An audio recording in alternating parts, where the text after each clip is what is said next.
আজকে একটা পেশেন্ট দেখাচ্ছি। এটা মোটামুটি 10 বছরের একটা বাচ্চা, 20 কিলো ওজন।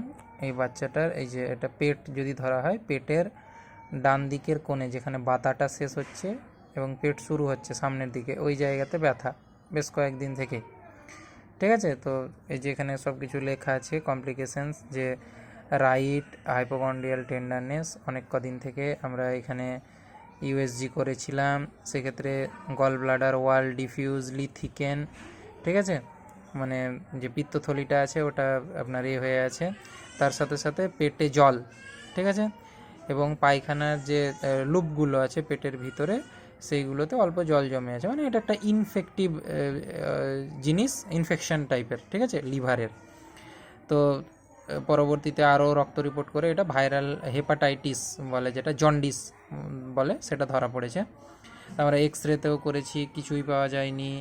ঠিক আছে, বাচ্চাকে ওভারঅল চেক করে দেখা যাচ্ছে কিছু পাওয়া যাচ্ছে না, রক্ত রিপোর্টে শুধু হেপাটাইটিস, অথচ বাচ্চা বলছে পেটে ব্যথা, পেটে ব্যথা, পেটে ব্যথা, পেটে ব্যথা।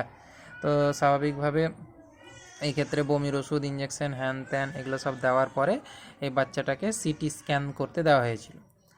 সিটি হোল অ্যাবডোমেন লেখা আছে, দেখেন। তো এই হোল অ্যাবডোমেনের শেষমেশ কী ধরা পড়ে, যে ওই তো লিভারে আপনার ইনফেকশন হয়েছে, তার সাথে সাথে আনডিসেন্ডেন্ট টেস্টিস, মানে ওই বাচ্চাটার অন্ডকোষ বাম দিকের যেটা, সেটা নামেনি। ওইটা আমি আপনার যদি সম্ভব হয় তাহলে রিপোর্টটা দেখাবো, যদি সম্ভব না হয় তাহলে মুখে বলে দিচ্ছি।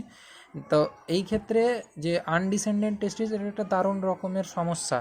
সাধারণত বাচ্চাদের ছোটোবেলাতেই বোঝা যায় যে আপনার অন্ডকোষে সেই এটা নেমেছে নাকি, পুংলিঙ্গের যে আপনার জনন অঙ্গটা। তো যদি আপনার সেরকম হয় তাহলে সেই ক্ষেত্রে বাচ্চাকে অবশ্যই 2 বছরের মধ্যেই আপনারা কোনো একটা অপারেশনের ডাক্তারবাবু, শিশু বিশেষজ্ঞ অপারেশনের, তাদেরকে দেখাতে হবে এবং সেক্ষেত্রে অপারেশন করে নামিয়ে নিতে হবে। যদি ওটা আপনার এর ভিতরে থেকে থাকে, মানে মানে পেটের ভিতরেই থেকে থাকে, ইঙ্গুইনাল ক্যানাল বলে এই জায়গাটা।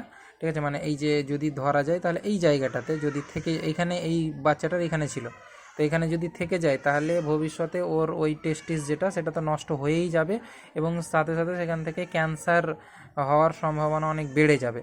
তো যাদের ক্ষেত্রে এরকম সমস্যা আছে, অনেক ক্ষেত্রে আছে, আমার চেনা পরিচিত, বড় হয়ে গেছে বয়সে অথচ এখনও গাফিলতি।